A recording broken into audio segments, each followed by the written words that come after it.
Gray sheets of rain pounded the pavement, blending with the dim yellow glow of streetlights. Tom's old pickup truck rolled slowly through the downpour, windshield wipers working overtime. Through the foggy glass, he noticed a slender figure huddled under the bus stop shelter. Her white nurse's uniform was soaked through, hair plastered to her forehead, arms clutching a folder wrapped in thin plastic. Tom glanced at the clock, 6 in the morning, far too early for any bus to arrive. He slowed down, hesitated for a moment, then lowered his window. Rain splashed in, wetting the steering wheel. "Need a ride somewhere? I can help." The woman looked up, her eyes both wary and exhausted. After a brief silence, she nodded slightly and moved toward the truck. But what she kept hidden would leave him stunned. "You're watching Finding Ours, a story about kindness and people finding each other during life storms. Leave your country name below, subscribe to our channel, and stay until the end to discover what awaits Tom and this mysterious woman." Tom Parker, 37, single father to 10-year-old Danny. His calloused hands bore small scars, souvenirs from 15 years in construction. The old pickup truck was his biggest asset, besides the one-bedroom apartment in the workers' housing complex.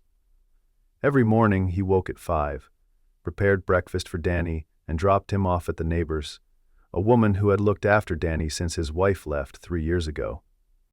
Today the new construction site on the outskirts needed him early. The rain was making everything run late. Then he saw her. The woman wasn't waving for a ride like most would. She just stood there, motionless in the rain, as if she'd forgotten her body was soaking wet. Her eyes stared into nothing, full of unspoken thoughts.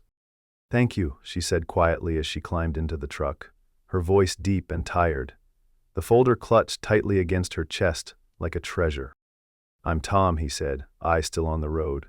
"Where do you need to go?" "Any nearby motel," she answered, gaze fixed out the window. "I need a place to reorganize." The cabin fell silent. The radio broadcast early morning news about continuing bad weather, traffic accidents, and a dispute at the local hospital. When the word hospital was mentioned, Tom noticed her shoulders tense. "You're a nurse?" Tom asked, trying to break the silence. "Used to be," she replied briefly, still clutching the folder. The rain continued falling, heavier now. The wipers couldn't keep up, forcing Tom to slow down. The truck passed through empty streets, driving by a sign for Sundown Motel, with flickering neon lights. "How about here?" Tom asked. She nodded. As Tom parked, she opened the door, but paused. "I'm Kiara," she said, looking directly into his eyes for the first time. "Thank you for your kindness." "No problem," Tom replied, unsettled by that gaze, one that held too many untold stories. Kiara stepped out of the truck, walking into the motel, her small figure seeming to dissolve into the gray curtain of rain. Tom watched her go, a strange feeling rising in his chest. He shook his head, then drove off, already late for work. The dashboard clock displayed 6:25. The day had barely begun, but Tom sensed this wouldn't be an ordinary day. The small motel room had the characteristic musty smell. Kiara placed the folder on the old wooden table, carefully removing the soaked plastic covering. She took off her wet jacket, hung it on the hook behind the door, then sat on the bed, eyes never leaving the folder. Her hands trembled slightly as she opened it. The first page, a dismissal letter from Memorial Central Hospital stamped in red, contract terminated immediately. Next came her pediatric nursing certification, secretly taken photos of hospital wards, and a lengthy report titled Complaint of Violations in Pediatric Care Procedures, Children's Ward, Memorial Hospital. Kiara closed her eyes, breathing deeply. 7 years of work, hundreds of pediatric cases, all ending in one morning when she decided she could no longer remain silent. She took out her phone, the screen showing 37 missed calls from Ryan, the man who had promised to always stand by her until he learned she had lost her job and was facing a potential lawsuit. The last message from him: "You should reconsider your decision. I can't handle this." She laughed bitterly. "Handle," she whispered, as if this were his burden. Outside, the rain continued relentlessly. Kiara walked to the window, looking out at the empty parking lot. The pickup truck of the kind man Tom had disappeared. A familiar feeling swept over her. She was alone again. She returned to the folder, turning each page. Notes about pediatric cases with reduced medication, overcrowded wards, underqualified staff assigned to complex cases. And the worst, children forced to endure pain longer because of cost-saving procedures. "I can't stay silent anymore," she recalled telling the nursing director, and they gave her their answer: immediate dismissal, threats of lawsuits, and a ruined reputation. Kiara opened her purse, taking out a thin wallet with a few remaining bills. Enough for a week at this motel, no more. She needed to find work, but who would hire a nurse dismissed for organizational disloyalty? She folded the folder, putting it back in her bag. Still, it was evidence, proof that she had done the right thing, that those children deserved better treatment. Kiara lay down on the bed, staring at the water-stained ceiling. She wondered what that man Tom was doing now. He had looked tired, but his eyes, those eyes, saw her not as a burden, but as a person. Tom stood under the construction site's awning, watching the unrelenting rain. Today's work was postponed. Foundations couldn't be poured in this weather. He sipped cold coffee from his thermos, his mind still lingering on the image of the woman in the soaked nurse's uniform. "What's on your mind, Parker?" Mike, his colleague, asked, patting his shoulder. "Nothing," Tom shook his head, but then added, "Do you know what's happening at Memorial Hospital?" "Oh, that controversy. Heard some nurse reported them for mistreating pediatric patients, especially kids from struggling families." Mike shrugged. "The papers say she was fired for making it up, but who knows the truth?" Tom frowned. Nurse, whistleblower, fired. The pieces began connecting. "Hey, I need to pick up Danny," Tom said, standing up, making a sudden decision. "If the manager asks, tell him I'll make up the hours tomorrow." Mike nodded, asking no further questions. That was what Tom always appreciated about this workplace. No one pried into each other's personal business. Tom's pickup truck rolled along the wet roads, not toward the neighbor's house, but back toward Sundown Motel. A knock at the door startled Kiara. She looked out the window. It was nearly noon. She had dozed off without realizing. "Who is it?" she asked, cautious. "Tom Parker, the one who picked you up this morning." Kiara opened the door, surprised to see the man standing there, holding a paper bag of food. "Thought you might need something to eat," he said, offering her the bag. Kiara hesitated, but the smell of hot sandwiches made her stomach growl. She accepted it, inviting him in. "How did you know I was here?" she asked, still standing near the door. "There's only one Sundown Motel in this town," Tom smiled slightly, "and I guessed you wouldn't want to go far in this weather." Kiara opened the bag, took out a sandwich, and took a small bite. She hadn't realized how hungry she was.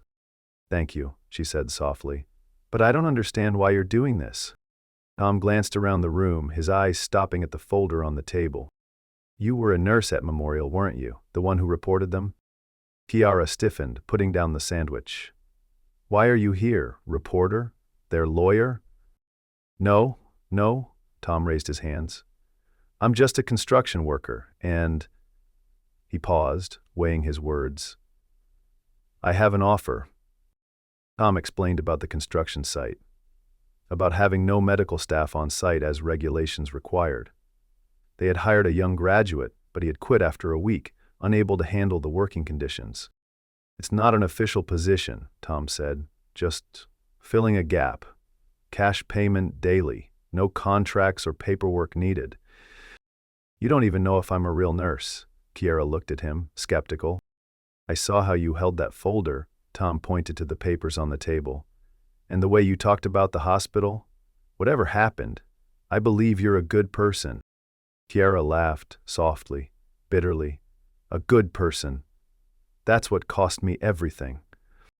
"So why not try again?" Tom asked, his voice gentle but firm. "The site just needs someone who knows basic first aid. $40 a day, 7 in the morning until 3 in the afternoon." Other window, the rain had stopped, but the sky remained gray. She didn't have many options. "All right," she finally said. "I'll come." The next morning, Kiara stood awkwardly in the small trailer set up as a temporary medical station at the construction site. An old wooden table, a basic first aid cabinet, and a folding chair. That was all she had. The skeptical looks from the construction workers didn't surprise her. A young, thin woman with tired eyes. Not the image of a medical professional they expected. "You're the new nurse?" a tall worker asked, his voice not hiding his doubt. "That's right," Kiara answered briefly, systematically rearranging the first aid cabinet. "I'm Dave," he introduced himself, still leaning against the door frame. "This site can be pretty dangerous. Do you have experience with open wounds?" Kiara didn't answer. Instead, she took out a roll of gauze, cut a precise length, then worked quickly, wrapping it around her own finger, using a special technique. "This is how you bandage a deep cut while maintaining joint mobility," she said, looking straight at Dave. "I worked 7 years in emergency and 2 years in pediatrics. I can handle anything from minor cuts to open fractures with minimal resources." Dave fell silent, nodding slightly before walking out. Not long after, an alarm sounded. A young worker with a nail piercing through his palm was brought into the trailer. Without unnecessary words, Kiara began working. Her hands moved quickly, precisely. She gently cleaned the wound, injected local anesthetic, then carefully removed the nail, checking that no fragments remained. "You need to go to the hospital for further examination and a tetanus shot," she told the young man who was staring at her in amazement. "But for now, the wound is stable." As the young man left with a clean bandage around his hand, he turned back to look at Kiara. "I thought you were just playing nurse. Now I know I was wrong." Tom stood outside, watching through the trailer window. He smiled when he saw Kiara's expression soften. The first time since they'd met. 2 weeks passed. The medical trailer gradually transformed under Kiara's hands. The medicine cabinet was neatly organized by type. First aid instruction charts were posted on the walls, and a small table with 2 chairs was placed in the corner, where workers could sit and drink water after their shifts. "You've turned this metal box into a little paradise," Dave said, now much friendlier, as he came by to have the cut on his arm checked. Kiara smiled, changing his bandage, just making it more comfortable. These days, she was no longer a stranger. Workers often stopped by the trailer not only for minor wound treatment, but also to ask about their family's health issues. Kiara listened, advised, sometimes writing small notes about caring for children or the elderly. Danny, Tom's 10-year-old son, was particularly fascinated by Kiara. On weekends when Tom brought Danny to the construction site, the boy would sit in the trailer, watching attentively as Kiara worked. "Miss Kiara, how do you know which medicine is which?" Danny asked, eyes wide, looking at the colorful bottles. "I studied for many years," Kiara replied, still focused on measuring an older worker's blood pressure, "and I'm still learning every day." Tom stood outside, looking in through the window. He couldn't help but notice the change in Kiara. Her eyes were less sad, her walk more confident, and occasionally he caught her smile, a gentle, genuine smile. But then one morning, a sleek black car appeared at the construction site. 2 men in immaculate suits stepped out, walking straight to the site office. "Trouble's coming," Mike whispered as he passed Tom. "Representatives from the big company, something about medical licensing issues." Tom's heart tightened. He hurried to the trailer, where Kiara was checking the medicine inventory. "Kiara," Tom called, his voice urgent. "People from the company are here. They're asking about—" Before he could finish, the trailer door opened. The site manager and 2 men entered. "Is this Kiara Lewis?" one of the 2 asked coldly. "Former nurse at Memorial Hospital?" Kiara stood straight, facing them. "Yes. You're not authorized to practice nursing here," the man said. "No valid license, no contract with the company. This is a serious violation of occupational safety regulations." "She's only doing basic first aid," Tom interjected, "not complex medical treatment." "And she's under investigation for unethical behavior at Memorial," the second man said, his cold eyes fixed on Kiara. "She's a legal risk to the company." Kiara stood still, clutching a roll of gauze. Tom could see her shoulders trembling slightly, but her eyes showed no weakness. "Miss Lewis needs to leave this site immediately," the first man declared. "And you, Parker, if you want to keep your job, stay away from her." When the three men walked out, the trailer fell silent. Kiara began gathering her personal belongings, her movement slow but determined. "I'm sorry," she said quietly. "I didn't want to cause you trouble." Tom looked at her. Then outside, where workers were standing in groups, whispering. He thought about Danny, about bills to pay, about the security of a steady job. Then he thought about the look in Kiara's eyes when she bandaged a worker's wound, about how she patiently listened to Danny talk about his school day, about the dedication she showed to everyone around her despite her own difficulties. "Wait here," Tom said, walking outside. 10 minutes later, he returned, holding an envelope. "My wages," he explained. "I just quit." "What are you doing?" Kiara was stunned. I can't stand by and watch good people pushed aside again," Tom said, his voice low but certain. "I'll find another job. We'll find another way." Kiara looked at him, her eyes welling up. "You don't even know much about me." "I know enough," Tom replied, a slight smile appearing on his tired face. "I know you're someone who risked your career to protect children. I know you care for people, not for money. And I know Danny would be disappointed if you disappeared." Outside, workers began gathering. Dave entered the trailer, followed by 5 others. "We heard you have to leave," Dave said, looking at Kiara. "And Tom quit." "I'm sorry," Kiara replied, lowering her head. "Don't be sorry," Dave shook his head. "We just wanted to say, we'll miss you. And if you two need any help."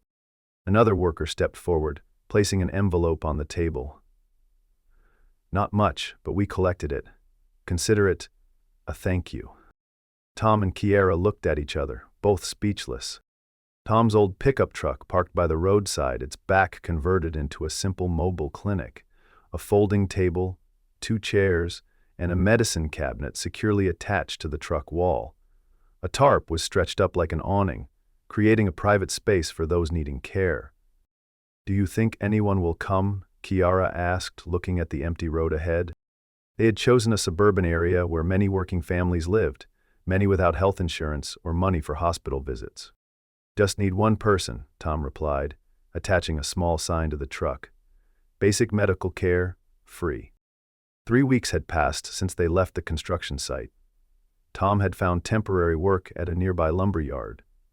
Lower pay, but enough to cover basic expenses. The rest of the money the workers had collected, they used to buy medicines and medical supplies. Now they spent every Saturday and Sunday afternoon here, by the roadside, with the faint hope they might help someone. Almost an hour passed, no one came. Kiara sat on the folding chair, gazing into the distance. Tom said nothing, just sat beside her, occasionally checking his watch. Then a middle-aged woman approached, leading a boy about 5 years old. The boy was cradling his arm, looking pained. "Hello," the woman said hesitantly. "I saw the sign. My son fell from a swing. I think his arm might be dislocated." Kiara stood up immediately, inviting the mother and son to the table. "What's your name?" she asked gently, kneeling to the boy's eye level. "Lucas," the boy answered, eyes brimming with tears.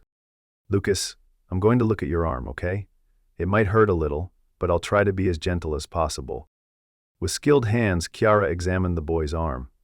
"The shoulder joint is dislocated," she told the mother. "I can reset it, but he should get an X-ray to ensure there's no other damage." "We don't have insurance," the woman admitted, her voice shaking. Kiara nodded understandingly. "I'll reset the joint and create a secure bandage. Then, I'll write a referral to Lincoln Community Clinic. They have assistance programs for cases like yours." Kiara worked efficiently, gently reassuring the boy throughout the process. Lucas cried when the shoulder joint was reset, but the pain quickly subsided. "You're very brave," Tom said, offering the boy a candy from his pocket. "Like a warrior." When the woman and boy left, with a carefully bandaged arm and referral in hand, she turned back to look at them. "Thank you. I don't know what I would have done without you." That was the beginning. Word spread quickly through the community about the truck clinic, with the kind nurse and the construction worker who always had candy in his pocket. People began coming, initially just a few, then more and more. They came with all kinds of problems: wounds needing stitches, sprained limbs, rashes, high fevers, and sometimes simply needing someone to listen to their health concerns. Kiara couldn't perform complex procedures or prescribe medications, but she could provide first aid, consultation, and connect them with appropriate medical resources. She knew the system well, knew which places had assistance programs, which doctors were willing to offer discounts to those in need, and how to apply for medical aid. Tom became a valuable assistant. He learned to measure blood pressure, check blood sugar levels, and assist Kiara in simple procedures. Danny also joined on weekends, helping organize supplies and chatting with children waiting to be seen. One afternoon, after helping a homeless man bandage a wound on his leg, Kiara found a small piece of paper tucked under the gauze box.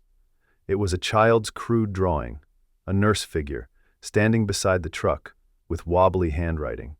"Thank you for seeing me." Kiara held the paper, feeling a lump in her throat. She showed it to Tom. "That's why we do this," he said softly. Kiara nodded, her eyes watering. After all she had lost, job, reputation, relationship, she had found something even more meaningful: the opportunity to continue being herself, to help others without being constrained by the system. The small truck with its simple sign gradually became a familiar spot in the area. People who had been helped returned with home-cooked food, medical supplies they could donate, and sometimes simply a thank you. An informal support network formed, where people shared information about where to find help, affordable medications, and assistance programs. "You know," Tom said one evening as they were cleaning up after a long day, "we're creating something better than anything I've ever done in my life." Kiara smiled, looking around at the simple truck that had become a symbol of hope for many. "I think we're finding ourselves again." A luxurious car parked next to the truck clinic one Sunday afternoon. A middle-aged man in a tailored suit stepped out, observing for a moment before approaching. "Ms. Lewis?" he asked, his eye settling on Kiara as she bandaged a boy's hand. "Yes," Kiara replied, still focused on her work. "I'll speak with you after I finish with my patient." The man waited patiently. When the boy and his mother had left, he stepped forward, offering his card. "Dr. Martin Chen, Medical Director, Riverside Community Health Center." Kiara took the card, her expression wary. Tom moved closer, standing beside her. "I've heard about your truck clinic," Dr. Chen said. "And I've read your file from Memorial."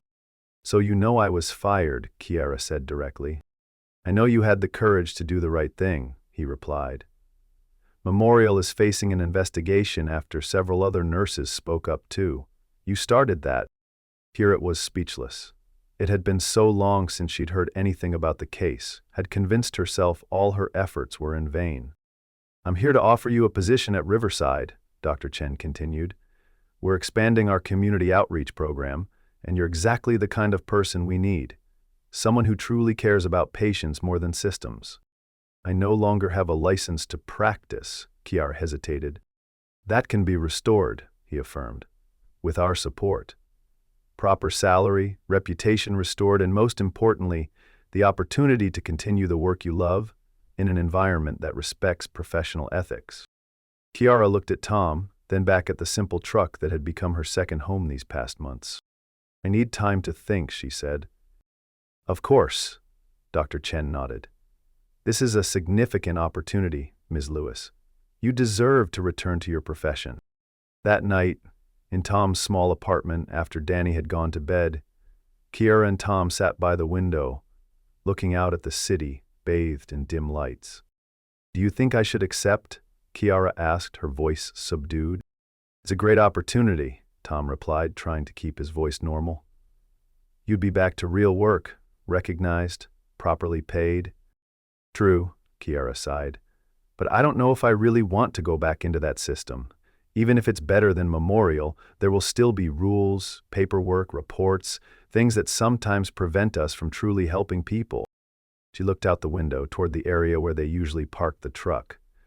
"With the truck clinic, we can go wherever we're needed. There are no barriers between us and the people who need help." Tom was silent for a moment. "You know, I just had a crazy idea." "What is it?" "Instead of a truck, why not a real clinic? Small, but permanent.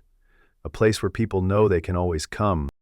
Kiara looked at him, her eyes gradually brightening. You think we could do that? I know a small shop that's vacant on the corner near the workers' apartment complex. The landlord is old Mr. Santos. He might rent it to us at a reasonable price. I could fix it up, build a simple but functional space. But the costs, Kiara worried? Medicine, equipment. We could ask for help from the community, Tom said, his voice more excited. Dave and the others from the old site, the families we've helped, maybe even reach out to non-profit organizations. It doesn't need to be a fancy clinic, just a safe, clean place where people know they'll be cared for. Kiara sat in silence, thinking. Then she turned to Tom, a slight smile appearing on her lips. I'll decline Dr. Chen's offer, she said, and accept your proposal. 2 days later, Kiara met with Dr. Chen and politely declined his offer. I understand your hesitation, he said, not hiding his disappointment. But if you change your mind— Thank you, Kiara smiled. But I've found where I belong. A light rain fell on the opening day of Sunrise Community Clinic, a name Danny had suggested with a simple reason, because it brings new hope, like a rising sun. The small space had been renovated with love and dedication. Walls painted a soft, soothing green, clean tiled floors, and a small waiting area with wooden benches Tom had built himself. There were 2 simple examination rooms, with basic but adequate equipment, and a special area for children with books and toys. Outside, a simple wooden sign with handwritten text, "Healing begins with listening." People from the area gathered early. Dave and the former workers came with homemade gifts, a medicine rack, a small bookshelf, decorative pillows. Lucas's family brought a basket of fruit. A group of elderly women from the neighborhood brought homemade cakes. The wall behind the reception desk was decorated with children's drawings, those Kiara and Tom had helped over the past months. At the center was a large drawing, 3 people holding hands, a man, a woman, and a boy, with the caption, "My family's clinic." Kiara stood beside Tom, watching people chatting, laughing, and exploring the new space. She was no longer the rain-soaked woman from that day. Now, she stood tall, confident and serene, as if she had found her harbor. I have something for you, Tom said, taking a small box from his pocket. Kiara opened it. Inside was a simple silver necklace with a pendant made from an old ring, bent into the shape of an imperfect heart. I'm not good at making jewelry, Tom smiled awkwardly. But I wanted to give you something, as a thank you, and perhaps as a promise. A promise? Kiara asked, her eyes not leaving the gift. That no matter what happens, we'll never stop caring, never stop doing the right thing, Tom said, then added more quietly, and that we'll always be together. Kiara held the necklace, letting Tom help her put it on. When they turned to face each other again, she took his hand. I never thought that rainy day would be the beginning of the best thing in my life, she whispered. They stood together at the threshold of the small clinic. Not a big hospital, not a prestigious institution, just a small space created from love and dedication. Outside, the rain continued falling gently, but this time, the rain wasn't cold anymore. Danny ran up, taking both their hands. Everyone's waiting. Time to cut the cake. Tom and Kiara smiled, stepping together into their new future. A future not perfect, not wealthy, but full of meaning and humanity. Sometimes the most valuable things in life begin with a small gesture. Like stopping your car in the rain to help a stranger.